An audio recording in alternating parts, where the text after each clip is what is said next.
Poonam's flavour કિચનમાં। આજે હું તમને શીખવાડવાની છું ઇડલી ઢોસા અને મેંદુ વડા સાથે ખવાતી વ્હાઈટ ચટણી। અને આ ચટણીને તમે સ્ટોર પણ કરી શકો છો 2 મહિના સુધી। તો ચલો હું બનાવવાનું તમને શીખવાડી દઉં। એટલી ટેસ્ટી બનશે, એક જ ઇન્ગ્રેડિયન્ટ્સનો આપણે ચેન્જ કરશું અને આખી ચટણીમાં ટેસ્ટ આવી જશે। એના માટે મેં અહીંયા મિક્સરનું એક જાર લઈ લીધું છે। એમાં 50 ગ્રામ સૂકો નાળિયેરનું ટોપરાનું ખમણ લીધું છે, ડેસિકેટેડ કોકોનટ। તમારી પાસે જો ફ્રેશ નાળિયેર હોય તો એનું છીણ પણ તમે લઈ શકો છો। તો આ 50 ગ્રામ છે। ત્યારબાદ એની અંદર હું નાખું છું સિંગદાણા। આ 40 ગ્રામ જેટલા સિંગદાણા છે, છાલ સાથે જ મેં લઈ લીધા છે। પછી એક તીખું લીલું મરચું છે અને 3 લીમડાના પાન છે। લીમડાના પાન અત્યારે આપણે ઓછા જ નાખીશું, માઇલ્ડ આપણે એની સ્મેલ દેવી છે, એને ફ્રેગ્રન્સ દેવી છે, એટલા માટે 3 લીમડાના પાન લીધા છે।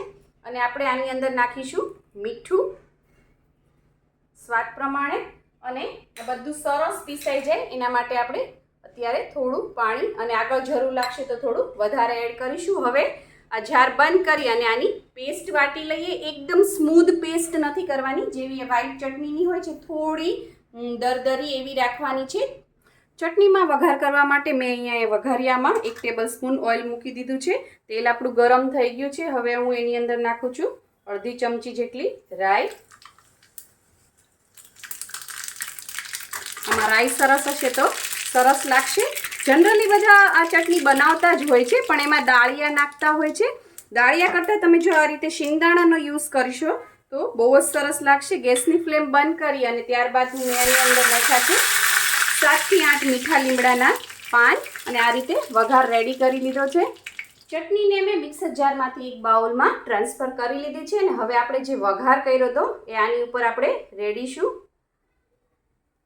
અને એને સરસ મિક્સ કરી દઈશું। હવે મેં તમને કીધું હતું કે આ ચટણીને તમે 2 મહિના સુધી સ્ટોર કરીને રાખી શકો છો।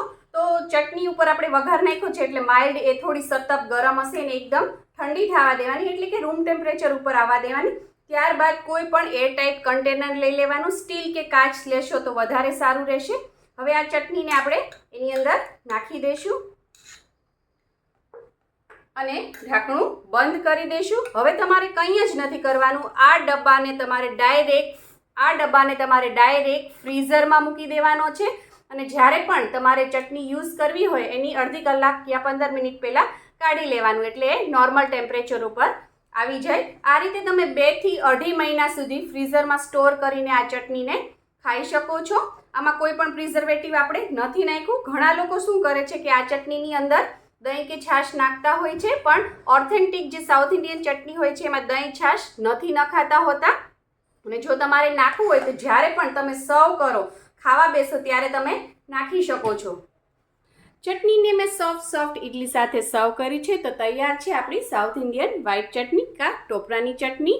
જો તમને મારી આ રેસીપી પસંદ આવી હોય તો લાઇક, શેર, કોમેન્ટ કરો। પ્લીઝ મારી ચેનલને સબસ્ક્રાઈબ કરો અને હા, બેલ આઇકન દબાવવાનું ના ભૂલશો, જેથી આવી જ સરસ મજાની વાનગીઓ તમારા સુધી પહોંચતી રહે। થેન્ક યુ, આવજો।